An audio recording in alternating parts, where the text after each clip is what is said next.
everybody. We are so bored at home. I'm trying to come up with new shows. Seems like I'm coming up with a new show every day. My latest one was I was trying to find someone that talks as much as me. And I find a bloke that actually talks more. My long-term friend, one of my proudest achievements, Mr. Tony Bellew. How are you, sir? You're looking unbelievably well. Do you know what, mate? I've been doing 20-odd mile bike rides. I've learned to cook like I've never before. I've done all kinds of help in the house. I feel all right. All right, mate. Well, you're not one who's wondering where the next payday's coming from, the next date's coming from. You're just going, thank God I never had these disruptions. Do you know what I mean? I got in. Oh, mate, that would have been, you know, if it was me right now, you know, I was the biggest panicker at the best of times anywhere. I'd always be stressing you out on the phone. I literally, if I was in this situation now, I would be phoning you at least 3 or 4 times a week saying, have you got any news yet? What's the arena saying? What's this? So I would be panicking, mate. You always find a way to deflect it and take it on the chin and just keep rolling with it. You always have done. I was talking about it last night in another chat somewhere, but that's what it is, mate. People have just got to have faith, understand that everyone's in the same boat now. I think the thing that I like about this, which is going to sound a bit strange, is that it doesn't matter what you have, who you are, how much you're worth, everyone's in the same boat. And people are thinking, well, they're not really, because some are living in mansions, it's not about where you live or how, it's about we're all fucking stuck in the same situation. We're all in lockdown. We've all got to stay away from our real loved ones and close ones. And we're in an unprecedented situation that no one's ever been in before. So we've just got to believe that we're going to get through it and just stick together. We don't really know yet what we're going to call this show. I think we talked about a couple of ideas were talk the talk, all talk, two mouthy pricks, I think was another one that I saw from the. But you know what I love about you is that I always take the piss out of you about this, because for years and years, that sun's bright, by the way. Yeah, that's better. I know, I'm trying to move it a bit better. For years and years, you were like just this mouthy geezer who was like British, Commonwealth, European. And people were so desperate that you actually wouldn't get to a certain level, just so you could have always been that mouthy scouser. But the fact that you went and won a world title and knocked David Hay out twice at the O2 and fought Usyk for the undisputed title, you've actually got credibility now, which is remarkable. Oh, really? Thank you very much. You have. You took me to get fucked, beat up, battered. So trying to get a bit of credibility. It always sticks with me. Your dad coming in the dressing room in Goodison Park. The fight had finished. And he went, fucking hell, son. You finally proved you can really fight. Right. You're not just a mouth. And I was like, fucking hell, you're supposed to give me a pat on the back and you'd be lovely and we promote it. And he was like, son, you've done it. You can really fight. You're a world champion. I was actually petrified that night because, like, one, obviously the whole thing was just so bizarre, going to Goodison Park on like 3 weeks' notice, you know, with the venue and everything. But it was only really when I was in the change rooms, because the thing is about Makabu is, and everyone, like, in the game then, we knew how dangerous he was. No one really else knew. But now we see how good he really is. He's just won the WBC world title. Yeah. I mean, he's a top cruiserweight. And I remember going into his changing room and I see all these lot and they had the flags and, like, you know, they were all chanting songs and stuff like that. And then I left the changing room. I walked into your changing room and you were just like with a tower, and I was thinking, oh, Jesus Christ, I'm not too sure about this, to be fair. But I gave you the card. I'm like, must have been so calm and relaxed. And we walked out, and then that first round, you absolutely battered him. And then at the end of the round, when he put you up, like, I can't tell you, the whole row, right? The whole round. Silence. Like, God, so, and then literally, and then everyone's just gone like that. And I went to my old man, I went, I can't remember what I said, something like, that was going well, that was, wasn't it? He was like, yeah, he said, I don't like. He actually said, I don't like the look of this, to be honest with you. But that was an epic night. And do you feel like we had a chat the other day, and you were like, you start every now and again, you just start talking about fighters or, you know, UFC or something. It's like, and I noticed from you the other day, you was like, you know, I could give me him. Now, who are we talking about? Was it Andy Ruiz? Yeah. Yeah, his name came up and you were like, get me Andy Ruiz. And I was like, Tone, shut up. And you're like, no, in your famous words, I'll fuck him, right? I would. I know, but I was like, Tone, don't do it, don't do it, don't do it. You got too many people around you that wouldn't do it. But do you think that listen, I know you don't like to talk about it, but and you still tell people I only gave you about 20 grand for the hay fight, but you made your money. Do you think you can be the same fighter? Like, do you honestly think now you could go through that be that same animal? You've had another baby, you got a lovely. It's like, and I look at Froch sometimes. You know when Froch is coming out now, going, like I'll have it with him on the cobbles, and then you start thinking about his hooter, thinking, but he's had that all fixed up nice. You know what I mean? He don't really want to go there, does he? Does it ever leave you, or but you're not the same animal? I don't think I'm the same animal, but I do think I could turn into it. I've got a mentality that just switches sometimes, and a mindset. So I think I can switch at any moment. I definitely don't capable of that, but it's can your body and mind put up and persevere with the 12, 13, 14 weeks in camp, kind of get through the sparring sessions. You know, if you was to come back, there's no way you could deal with another pull-out. That's what I would say. You know, you couldn't go to camp for 12 weeks and then the fight because, you know what, I've got an injury, I'm pulling out. I'd literally have a breakdown. So I do still feel like I could do it. If anything, the rest, as I'm not an old fighter. I was never in. I had some hard fights. I had a couple of wars in there, but I wasn't shot one battered. Even in the last Usyk fight, I knew it was coming towards the end because I was getting injuries towards the end of the camp, as you knew. But I still feel like I could beat people, mate. I'm pretty confident I'd play with Andy Ruiz. I'd absolutely make a fool of him. I'm confident 100%. But well, just to let you know, you're not doing it. So would I be willing to risk it? Would I be willing to risk it and put it on the line? Probably not. No. So you'd have to have some kind of common sense to balance it. One thing you are doing now is a bit more TV. And I've got to say, the SAS show at Middleton, I've never laughed so much in my life, right? And I don't know because but the great thing about you is you love confrontation, right? You always have done. Yeah. And when this geezer is here, going to you, Bellew, put your head up, stand up. I'm looking at you thinking, how are you biting your lip there, going, yes, stuff. Oh, yes, stuff. Yeah, cool. And I'll see you looking at him thinking, and the funniest thing, if anyone hasn't seen it, Monday nights, Channel 4. To prove. Monday nights, Channel 4. If you haven't seen it, it's on demand as well. The bit where they ask you, everybody to go down on the floor, and you hit your knee on an invisible rock in a mound, and you get up, and that is like classic Tony Bellew. You basically get up, you start kicking the mound, and you fucking mound, fucking stone, and you just lose the plot with this mound. What was that experience like? Because it's so bizarre. Like, I was watching it thinking, half of me was going, oh, I'd like to do that. The other half thinking, don't ever, please, no one invite me ever to do that. Do you know what I mean? It looked like a great experience. I haven't watched it back yet. I can't watch myself on TV. I've never been able to look at myself on shows. So when everyone comes to me and says a league of their own, now it's SAS, I can't watch myself, Ed. So I remembered it that first day. I went on there and everyone knows I've got a temper and everyone knows I fly off the handle sometimes. But once again, I've done this show to prove everyone wrong, to show that I can control myself, that I won't lose me rag and I won't flip out at someone. And if someone is shouting in my face, I won't attack them. And that was the big thing for me. That's what I wanted to do. But this was a whole nother level. I've always admired guys in the military, but you know, I've always admired elite level soldiers. And listen, there is no more elite level than at Middleton. And you know, and there's other guys with Mark, Billy Billingham, Ollie Ollerton, Foxy, Jason Fox, and then you've got the new lad Jay Morton. So between them all, mate, they've got so many high credentials and what have you. But I'd listened to his audio book, which he doesn't know. I'd read his books and stuff like that, and I admired him from afar. Mate, he's a fucking real life James Bond, isn't he? He's unbelievable, mate. He's great.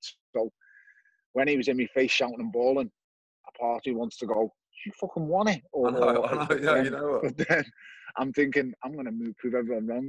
And mate, this fella, he might look like a little ball of muscle, but I'm telling you what, he's so intelligent and clever. And he's not just a killer for the hire. He's an unbelievable person. He's great. He got me and he understood me. And I respected him massively. And as you know, I don't respect many. It has to be earned over time or trust. And respected him, trusted him, and it was brilliant, mate. Unbelievable. Well, we've seen the best bits, but I want to find out a little bit more detail about what you were like being told what to do under pressure. Let's bring him in.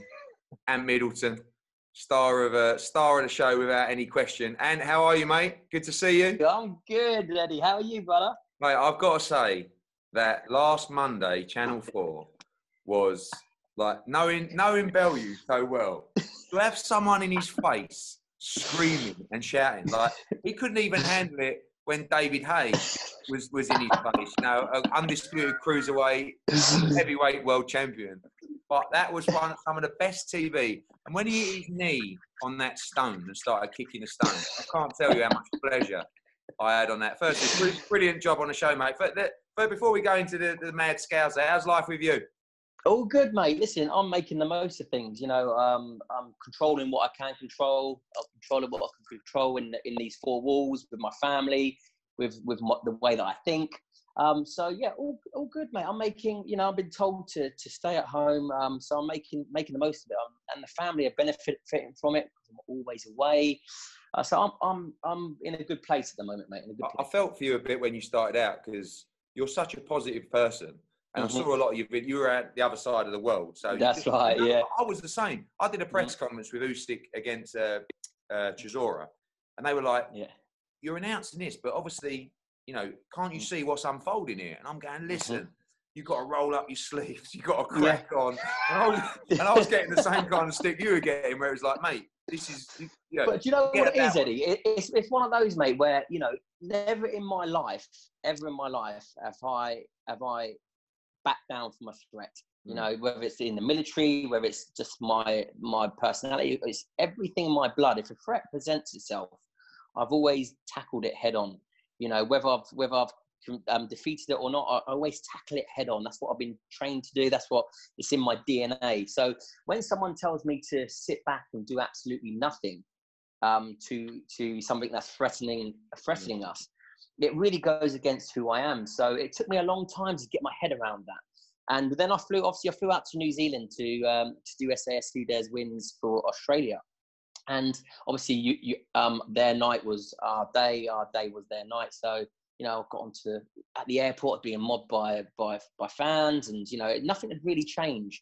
And then obviously I put that post out then, obviously, because it changed so quickly. It did. No, when you put it out, it was okay. Yeah, exactly. Yeah. Then it stayed up there, and within 3 days, it just went mental. So, and so it was only right to take part of it down, because only a bit of my messaging was wrong. You know, the rest of it, you know, we need to, you know, stick together and make sure that we you know, we all sort of come together and get through this. You know, that was an important part of the message that obviously had to be taken down as well because of the advice that was going against the government. But I mean, one thing we're doing at the moment is we're trying to be as innovative as we can. We're a live events business, but we've been creating a load of TV shows. There's never been a better time for a TV show to start than this. So I'm hoping your ratings are outstanding. If you haven't watched it, Channel 4, Monday nights, and on demand as well. I've watched Tony's one back. My wife knows Tony as well, and we were just in absolute hysterics, mate. Do you know what it was with Tony? I could relate to him from the off. I could relate to, you know, I saw the moment he stepped into my field of vision, I could see in his eyes that, because I've had the same glint in my eye, I've had the same energy that can either be used in a negative way or can be used in a positive way. And I identified that straight away. And what, you know, obviously as the series goes on, you think that we got in each other's face, then it gets worse. It gets worse. And you know, and all it is, you know, I'm so passionate about what I do. And once I identify something and I'm a negative trait or a negative energy, I always want to flip that into a positive. So with Tony, it was like, I've been there before. I've been there before. I know the outcome of what's about to happen. So, you know, I did obviously sacrifice getting a punch in the face, or, you know, really getting into, trust me, I was on my toes. I've seen the clips of the sparring. Did you have to go and spar? Did you ever go, Tony, in the sparring? I haven't watched it back. As I said to you before, I can't watch myself. I can't bring myself to do it. No, but I wish I was as positive as you. You sparred, yeah? I didn't hit no. You know what? Before it, I said I haven't seen it back yet, so I don't know what you guys have seen on the TV. And it was Ollie and put the head guard on me. I remember that bit. And then but before the head guard went on, I said to Ollie, and this is where I got a first taste of just getting put straight. I said to Ollie, I am not hitting no one here. I am not fucking hitting no one. I'm telling you now. And Ollie's words to me, you don't fucking tell me. As he said to me, Ollie said, I will tell you. He said, I've seen you fucking hurt people. Why won't you hurt anyone here? And I said to him, they were trained athletes who I was hitting, staff. And I just thought, I would have loved it if the geezer from Strictly Come Dancing banged you out. Would have been the fun. Yeah, you would have absolutely loved that, to be fair. Joey Essex. What I liked about the show as well was the mix of people. You know, you got like, I mean, I think as well, like the whole Jordan. Yeah, you wouldn't put it together. Price, like it's compelling viewing because you're just thinking to yourself, what are you doing there? But like, and it's getting the mixture right of actually people that everybody's taking it seriously, but people that are capable versus people that aren't capable and are also, because let's be honest, everybody on any reality TV show, we want to see like literally people fall apart, get completely broken down, and have that facade taken away from them. It's not about people that are capable. Sorry, Tony. It's we don't want to see the capable individual. Obviously, Tony was the most capable in that ring. You know, it's not about being capable. It's the actions. That's what we're looking at. It's how people act in those situations when they're completely out of their comfort zone. It's their actions that count, not what they're capable of. You know, I didn't expect, you know, some of the members that were actually, they were shaking on the sideline, and then Tony was like up here, like crunching up. I was shitting myself, to be fair. But it was, you know, and you just see them, but you see them overcome their fears. You see them getting there, and they haven't got a clue what they're doing, but they knew they had to action something. And when you action something, whether you get it right or wrong, you're going to learn from it no matter what. So once you do that, once you commit to that, you know, you're going to learn something new about yourself. It's the people that don't want to commit. It's the people that don't want to action stuff. They're all this. They don't want to action. They're not going to learn anything about themselves. So that's all we want. I'm not worried about what you're capable of. Because trust me, we're gonna show your weaknesses and we're gonna show your strengths. And this course is designed for people like Tony, for example. His strengths obviously is combat. You need to be aggressive to get the task done. But then is it going to be too much for him? And for the people that, you know, that are a bit more softer in their approach, you know, when it comes to kicking that door down, or when it comes to getting the job done, have they got the minerals to project that? So it really is a great cocktail of emotions and of what people are asked to action.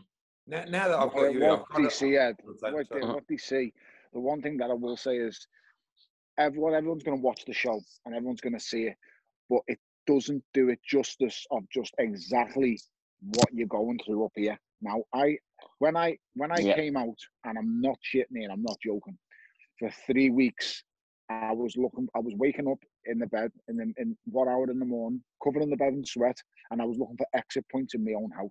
I'm not joking, mate. There's no shit on my kids' lives. I also, when I came out, I thought I'll evaluate everything I've done. So I started looking at things and writing them down. I've done this on that day, these things that day. And physically, it wasn't that bad. But I was thinking, why was it so? It's the build-up, and kept saying all the time, everything for a reason. And it's so right. The way things went, from the sleep deprivation to the times you're at, when you moved, the teams you were put in and when you were put in them, everything was done. What you guys see on the TV is only a fraction and a snippet. Believe you me, I wish someone goes on this show and they're like, I mean, an absolute star that everyone will hear and listen to. So, I mean, mate, stick fucking Leonardo DiCaprio on there, and then people will soon start to believe, you know what I'm saying? It's just, it's unbelievable what it's done. I wish I could be as positive as him. He's the most positive man in the world. He's an inspiration. He was brilliant. For me, mate, it's mentally the toughest thing I've ever done. You think that you needed something like that? Because you know, like, how all fighters struggle when they come out. And every now and again, I was just saying, then, come on, like, he calls me every now and again. The last call was about 2 weeks ago. And he just phoned me out, but get me Andy Ruiz. I'm like, what? He's like, I want to. My man.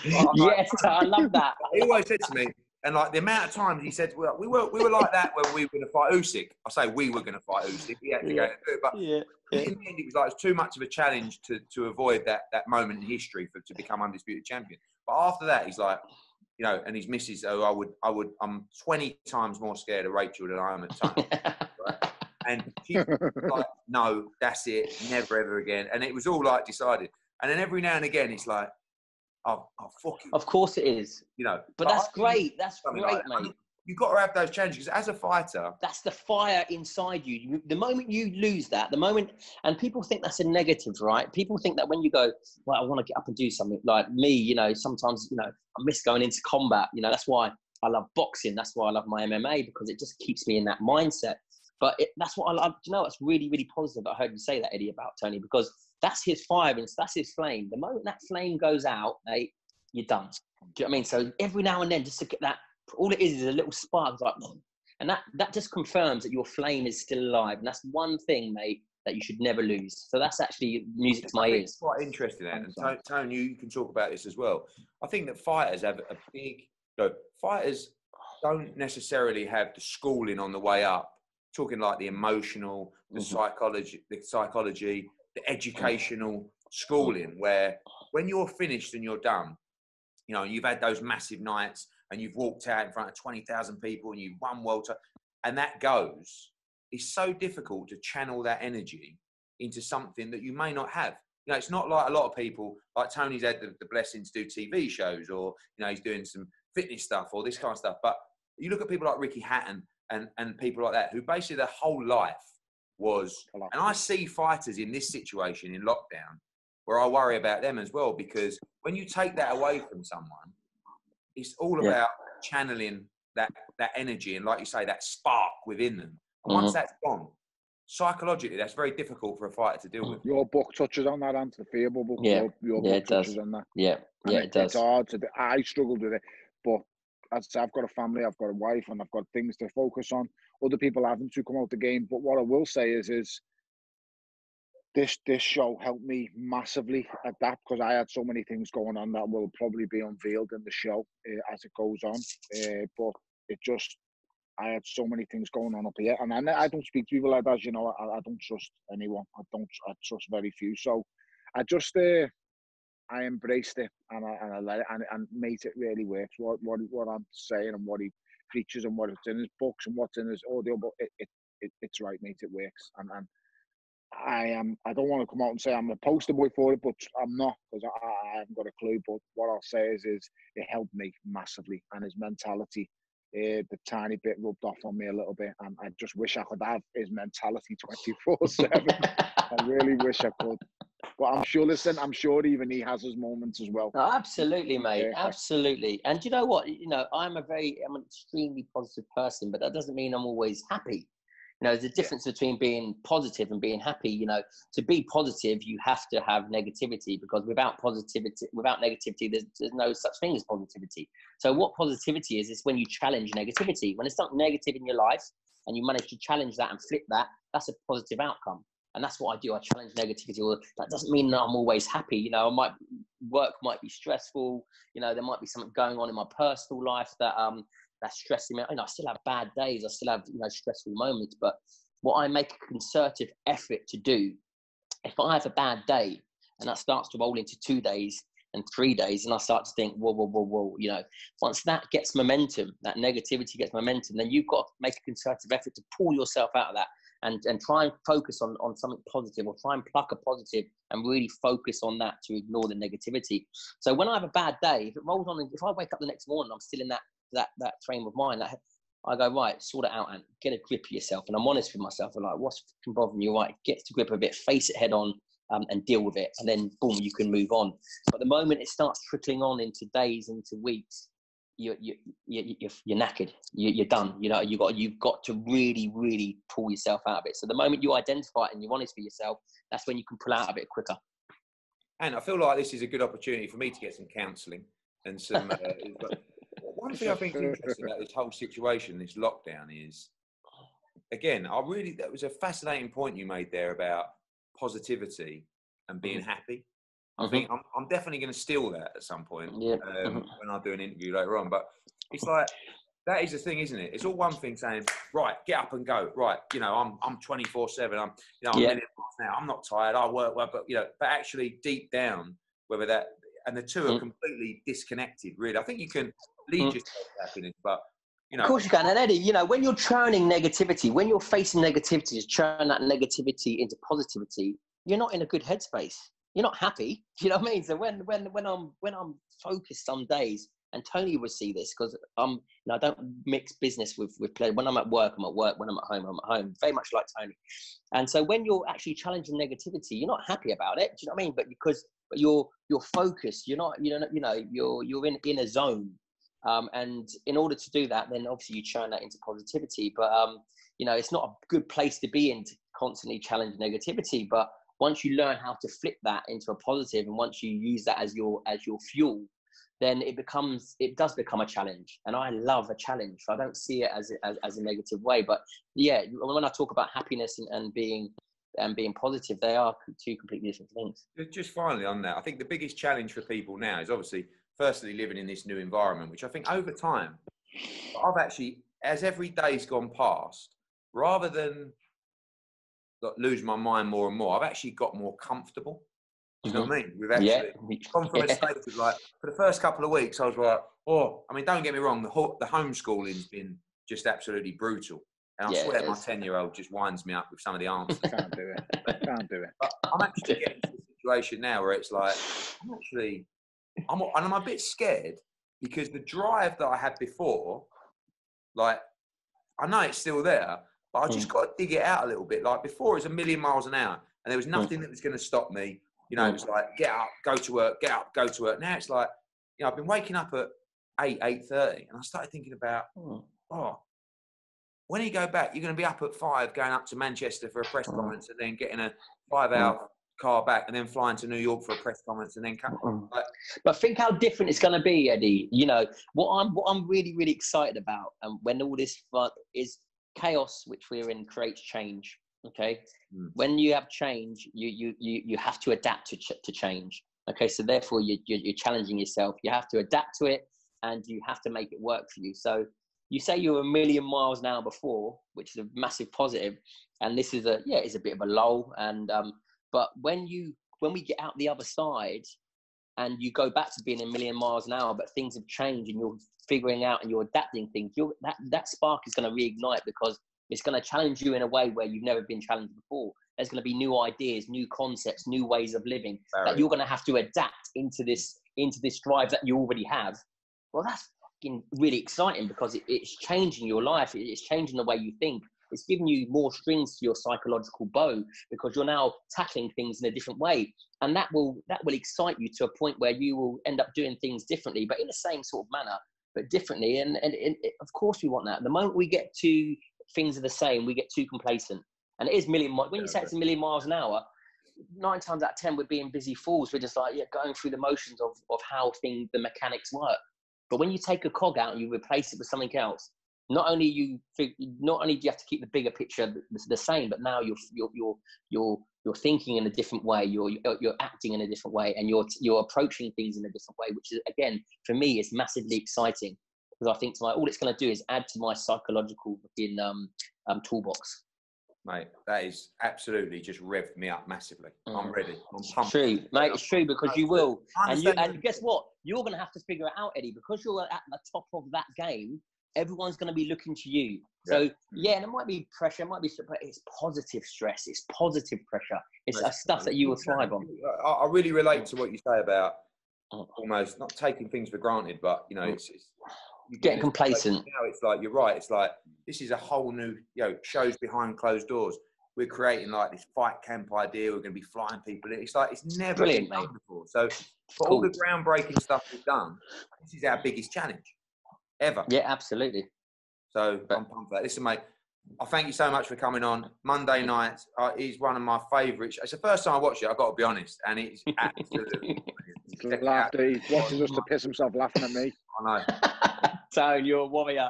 Love you, brother. Listen, well, man. Thank you very much, mate. You're a star. Mate, I'd be lost without you. Thank you very much, bro. Listen, see you soon, Eddie. See you soon, Tony. Bye-bye. Take it easy, brother. How amazing he is. I've got to say, you know, on like motivational stuff and stuff like that, I'm not a massive believer in it, to be honest with you. Yeah. Like, I'm the same, you know me. But that was, I know. He broke that down. So everything that I've been thinking, everything that I know that I've got to do when we come out of this, he just simplified it so well. I'm going to steal all his lines and all his... Fascinating. He's right. He's bang right, though, isn't it? I mean, everything's like... Yes. You know what? I think sometimes you get criticism for saying, like, you know, this whole mental health thing, the attitude used to be very much, sort yourself out. Give you know, like the old school mentality. Like, even my old man, if I went to my old man and went, Dad, you know, I'm a bit depressed, he'd go, what's the matter with you? Sort yourself. What you got to be depressed? Yo, blah, blah. And actually, you know, what he said about positivity and happiness, I find that so fascinating, because a lot of what we do is just facade, isn't it? It's just like, and from the outset, it might be, wow, look at that guy, he's flying. Do you know what I mean? But I've never heard him talk like that when he says, I've listened to him, I've spent quite a lot of time around him. Now, don't forget, we done SAS in October.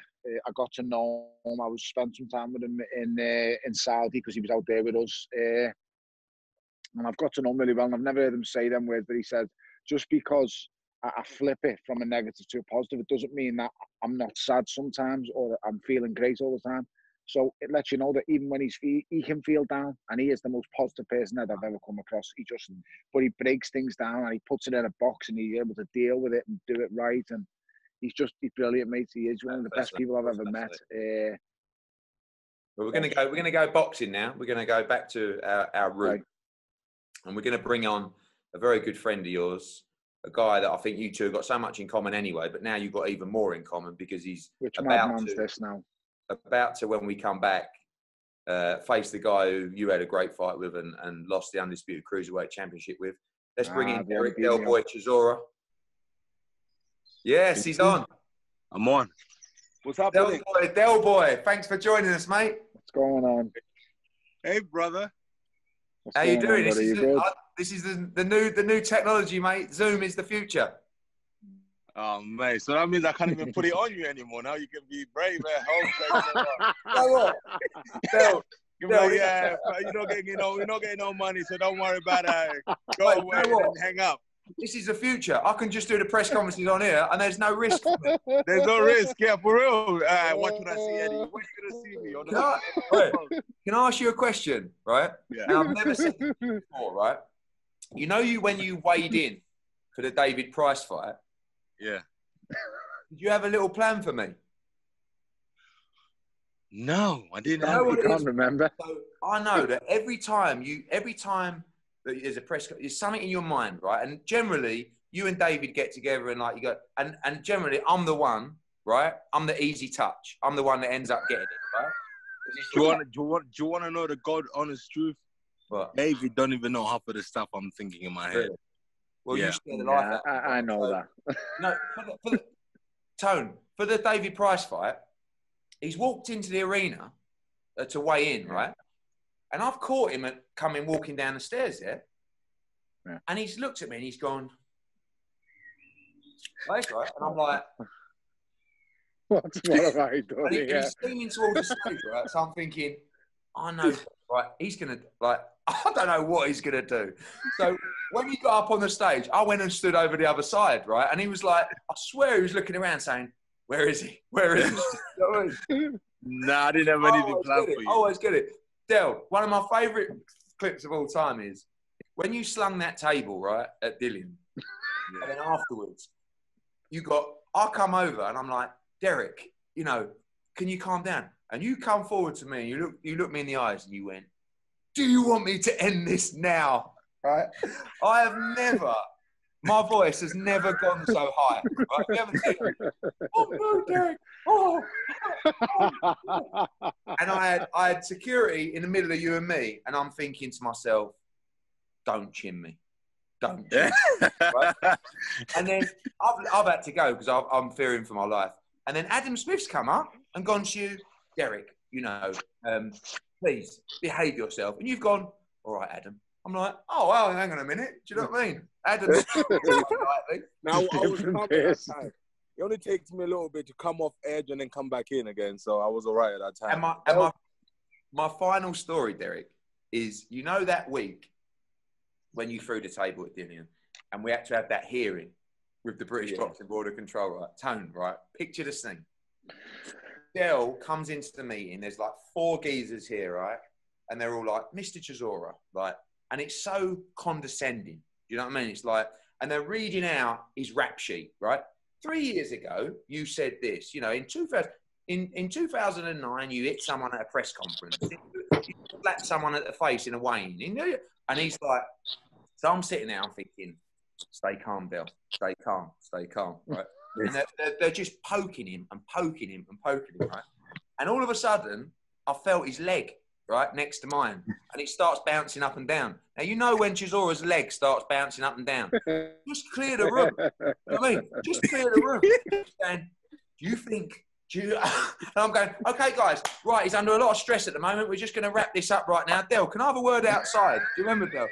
And then and I just said, Del, just go back in and say, you're sorry, you need this fight, but you've got to go. And you just came back in. He was like, I'm really sorry, but I'm too stressed right now.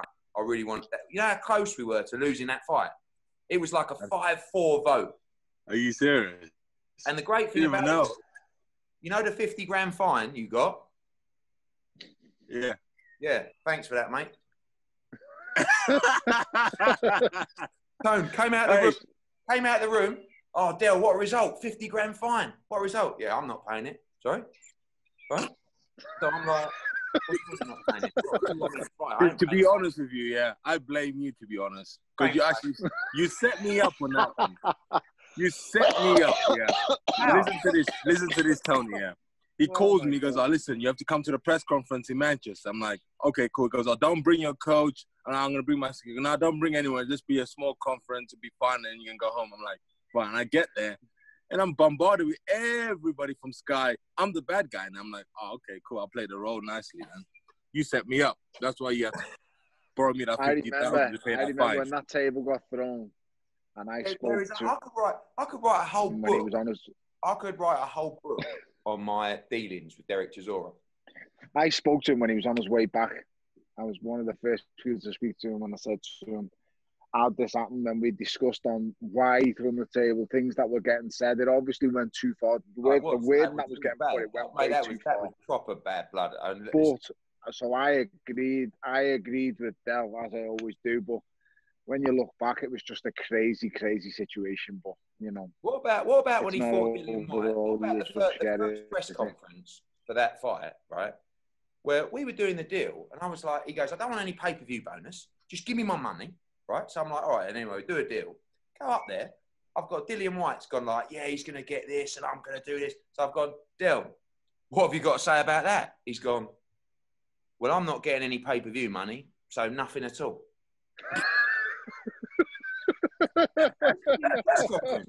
This was in the press conference, right? So I'm like, Del, you know, blah, blah, blah, blah, blah, blah. And looking forward to the fight, I'm ready.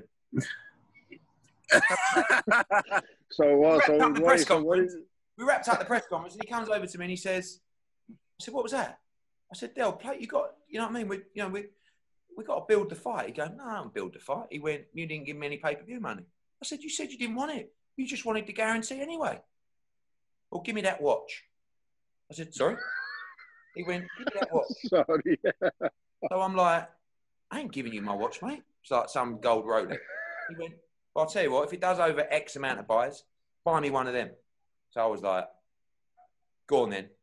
Anyway, next thing, hour later, he's rolling around at Sky Sports Studios with Dillian, filming Gloves Are Off on the floor, having a tear-up. Called salesmanship, mate. Called business. Yeah, you're one of a kind, mate. You know, it's so funny, man. Listen, I love boxing so much, but it comes with so much headache before the fight. You know, Tony knows that as well. Like, you know, you're getting ready for a fight, you're pumped up, and then suddenly, after the fight, you're all hugs and kisses.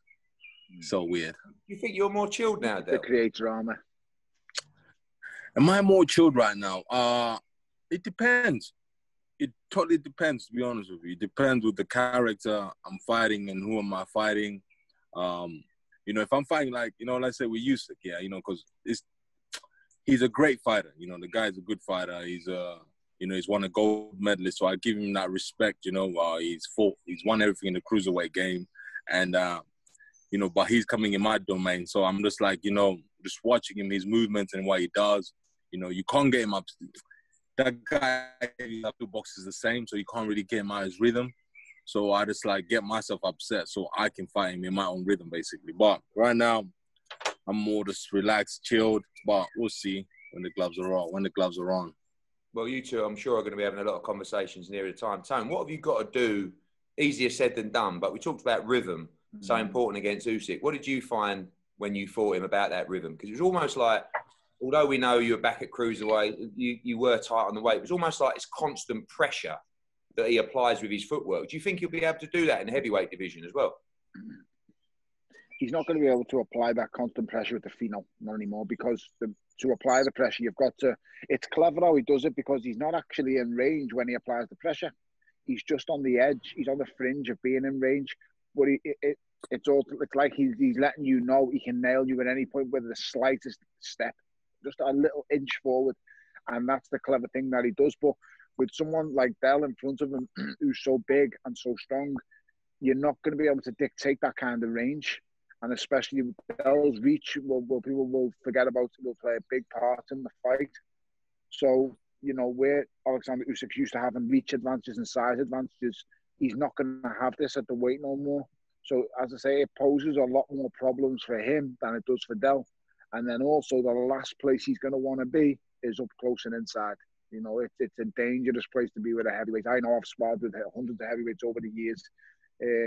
It's great when I was sparring with them and I didn't have to make weight. I loved sparring. Me and Dell sparred dozens around when I was fighting David. But it's a completely different ball game when I'm trying to spar with Dell and I'm a cruiserweight. You can't hold them back. You can't keep them off. You can't wrestle inside. He's going to come across that problem because he's not a natural heavyweight. Let's be honest, he's a cruiserweight and he's stepping up. And trust me, this is why I always said I can't fight the big boys. And I think he is exceptional. He's brilliant at what he does. But yeah, he's amazing. It's a different game with the big boys, man. Do you think he's going to carry the power? That wrestling aspect is a huge part of the game. Yeah. I think you saw even in the Witherspoon. Witherspoon's obviously not anywhere near the same level as Del Boy and fighters like that, but there was a couple of times where he was up close and you could see him almost take one on the shoulders and think, like as if to say, this feels a bit different. As I say, the problem will come when he gets up close and just the pure physicality of a heavyweight. When you get over you on the inside and they move your body and they sling you around and they get rough and ready, it's different. Like when I fought David, his inside strength was unbelievable because he built into the heavyweight division properly. You know, he was very heavy, muscular set.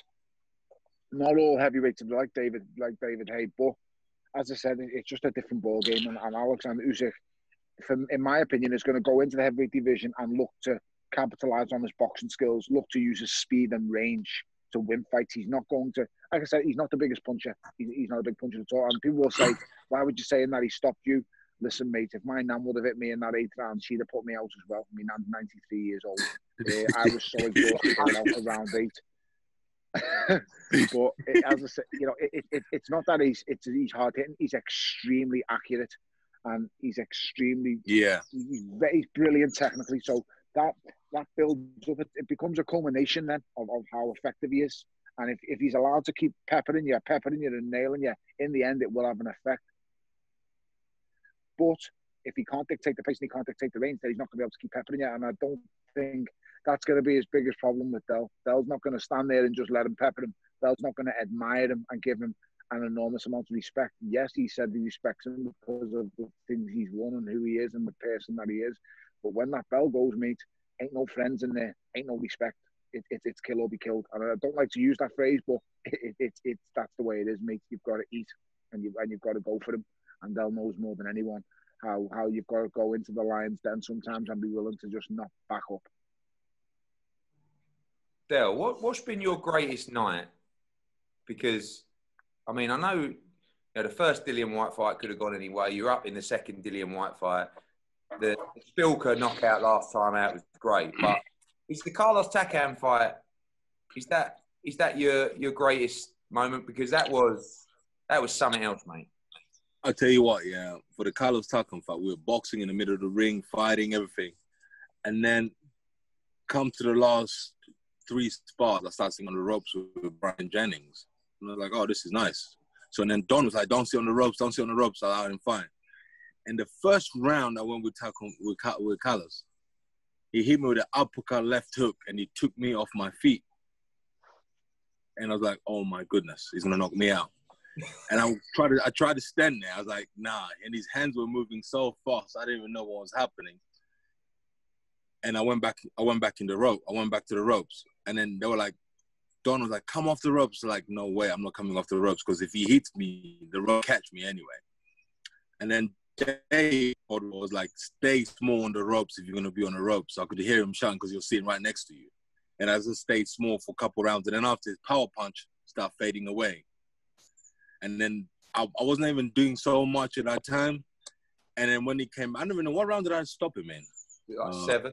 Yeah, 7. By 6, I was like, okay, I was in the middle of the ring. I was like, okay, I'm going to send over the right hand, yeah, anytime, any soon. And by 7, I sent it over and I just clipped it. And got up and opened to me. I was like, what? Is he stupid? And I just whacked him one. And I was like, wow. I was like, wow. Performance. I was like, wow. The guy had fast hands. You were sitting on the ropes early on because obviously you told me in the build-up the dodgy story about you had a bad shoulder, so you could get more money out of me on the last fight week of fight. But you never like you know what, Eddie? You don't like to pay. You know that's your problem. You know one thing I realized. There's only certain fighters you like to pay. You know, like Tony. Look at Tony. That's why Tony loves you, smiles. Because you pay Tony very good money. You know, you pay AJ good money. But other fighters, you don't want to pay them. He's like, you know what? He's like, nah, I'm not paying them that much money. So I thought he doesn't want to pay them. Do you know that was when that was on the week where I was like, it's always difficult because you got Tony, who's your mate and my mate. And like sometimes he helps like mediate a little bit through the problems of you two, innit? You know what I mean? And I was like, yeah, Dell's got a bad shoulder. Yeah. And then in the interview after, I'm like, you know, the amazing thing is, I know Dell won't want to talk about it, but he had a really bad shoulder coming into this fight. It's like, no, I didn't. I'm like, I think that was another 50 or 75 grand on fight week, I think, or something like that. I don't know. You know the funniest thing is, yeah, Tony, listen to this. After Monaco, he called me, he goes, listen, Carlos Tapacom wants to fight you. I'm like, what's in it? He goes, oh, this much money. I was like, nah, Eddie, come on, being serious. And by the time we had the fight, he's paid triple. You understand? He's come with a silly number to bamboozle me. And then by the time I get in the ring, I go triple. And I'm like, this guy is such a smart guy. He's trying to do me over. You know?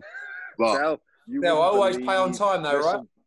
No, listen, paying on time is very good. You know what? I always say this. I'm like, to all the promoters out there, I think you're number one by, you do a deal and you tell the guy, yo, you have your money in 7 days. Sometimes you get your money in 4 days, and which is amazing, bro. So I really take my hat off to you on paying on time. Honors is weird, mate. And one thing I will say is, I've dealt with other people like you have, Del. It's so hard to find someone who sticks to the word. I've never ever signed a contract with Eddie. Never with Matchroom. Right. Never had a contract, and I've had some huge offers, and I never did. I never signed a contract, and I gave me word. We just stuck by our words, mate. But listen, he didn't always pay me great, and he knows a few times when he's had the kicks off me as well. I wish I'd negotiated like you. The right touches. To be fair, I got you on such a good price for Cleverly Bellew too, right? For the pay-per-view. But you know what? You were so shit in that fight, I didn't feel bad about it after. So, see what I mean? Wasn't me, it's what? It was him. He didn't even throw a punch. I tell you the fight. I don't feel like I should have paid you more at the time, but there is definitely one fight I look back at now, and that is the Masternak fight. Yeah, I was just about to bring it up, to be honest. For the European title, he fought Masternak. Del, it was like, he boxed Isaac Chilemba in Liverpool, right? Yeah, I remember that one. Worst fight I've ever seen, right? then, like, unbelievably, the front of me does the rematch, right? So he does the rematch. Be fair to Tony, it was much more entertaining. You know, only half the fans left the arena. And, then from there, he goes, I put him into, he moves up to cruiserweight, and then I give him Masternak, right? One of the top 5 cruiserweights in the world, European title. And that fight will always go down for me as your greatest fight. Because that was lose that night, as you know, Del, lose for the European title. Yeah, like, it's over. And that was an absolute brutal war. You know, if you were fighting nowadays, Tone, I would have paid you 5 times what you got for that fight that night. Don't worry. Well, that means he might come out retirement. He's already asked for Andy Ruiz. He called me last week and said, "Give me Andy Ruiz." Are you serious? Take it. You shouldn't tell everyone because that's just me mind. That's going to be the new headline. Bellew wants Ruiz. You should I was take it. looking like John Ruiz with that mustache the way I was going on. So I thought John Ruiz versus Andy Ruiz. I thought it was a good idea. I could Listen, let me tell you something. Oh, you know what? Yeah, I think if you come back for one little quick show, you will do amazing. You know you want to, so you know you want Don't to. start, Listen, Del, I can't do it no more. You can. Stop it. You tell yourself you can't do it. Man. How many times listen, I promised her. Yeah, how many times have you shadow boxed?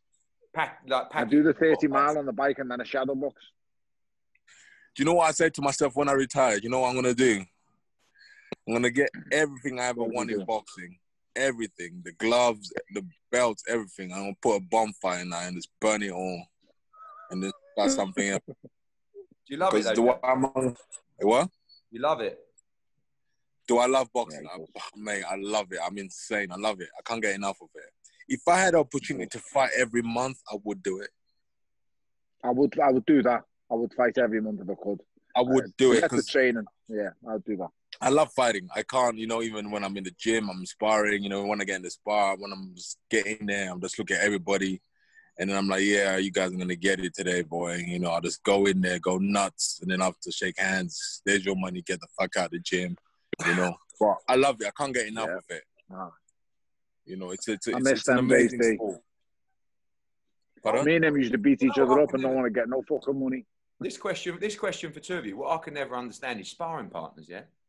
So, you're going to take this kind of money to go in there. I used to look at guys, like when AJ started, right? These guys are wanting 5, 6, 7, 8 grand to fight him over 6 rounds. And yet these others are turning up for 100 quid a day to do 6 rounds. And I'm watching them thinking, mate, because you talk about me being tight. You lot, with your sparring money, you're on another level. Mate, listen, them sparring partners cost. I've paid 500 quid a day for some sparring partners before today. Yeah, 500 quid a day. I bet you gave him a right payment for that. Mate, I went to New York and got this kid and he wanted $100 a round. And believe you me, mate, as the rounds went on, I intensified that spar, mate. He was supposed to do 8 and he jumped out after 5. Believe you me, I was putting it on and, mate, he earned every penny. Sparring partners can take the piss sometimes. The worst thing to do is get a sparring partner in from far away, like America or far parts of Europe. He comes and he just doesn't want to be there. Oh, you know that, don't you? He wants to survive. That's the worst sparring partner you need. Yeah, man, they're nightmares to have. You want a sparring partner, come in. Is that why you like bringing Brian Jennings? £1,000 in cash or dollars. Listen, bro. Brian is not Brian for me was never a sparring partner. Brian was like a training partner because if I wake up at 6 o'clock when running, Brian was at my door running with me. We're doing everything together, and he does everything I eat. He eats. When I'm sparring, he's there. When I'm doing the bag, he's there. He's never like, oh, I'm sitting at home. Nah, everything I do, he does. So even when I'm running, sometimes he beats me on running. I'm like, oh, mate, because I need you to keep up with me. He's pushing me. So I like. That's what I like about Brian. That's why I'm always bringing him every time when I'm training. That's a good guy to have. Yeah, and then sometimes if I want proper like raw sparring, I get amateurs to come in, and them suckers are raw and they come with everything. The tiptoe, jab, right hand.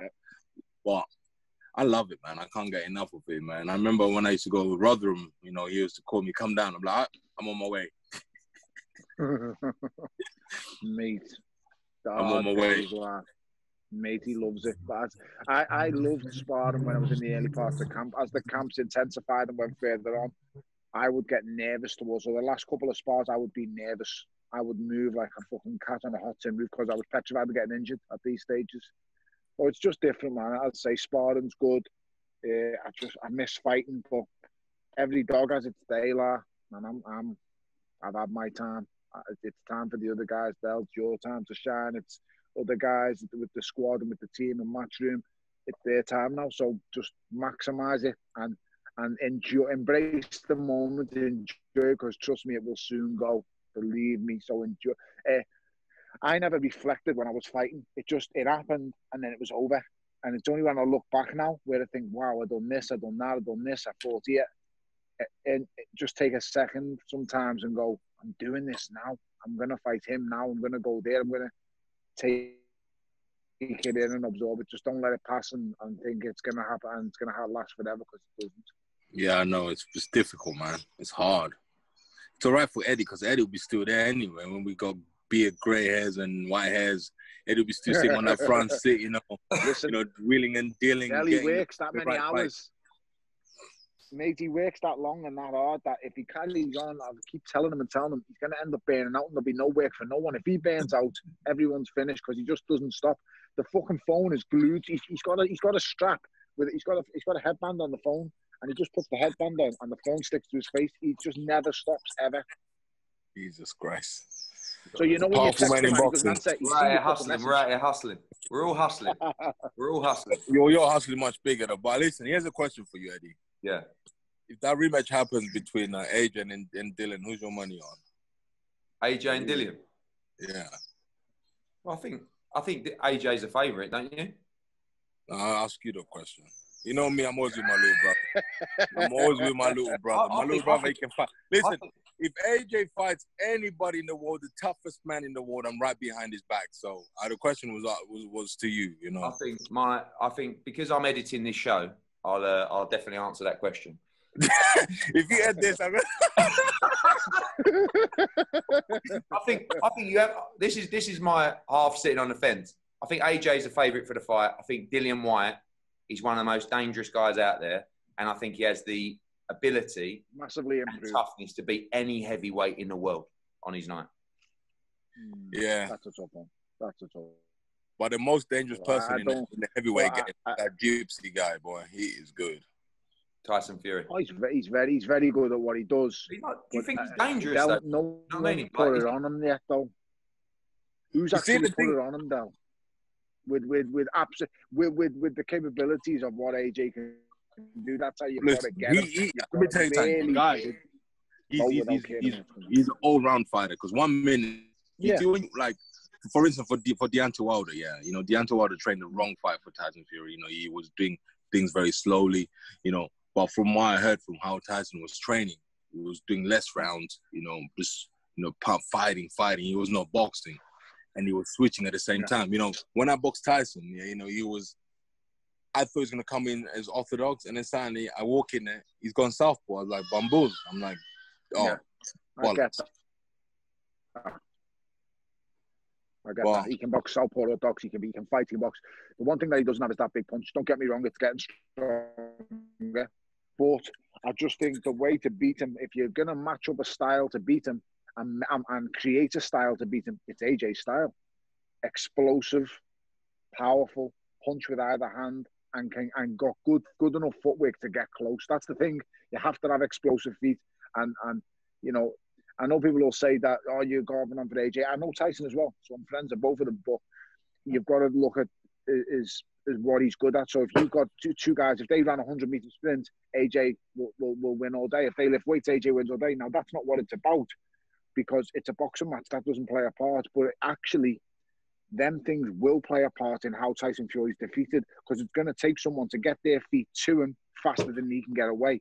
AJ's got to close that distance before Tyson Fury can move, and he's got to nail with that right hand.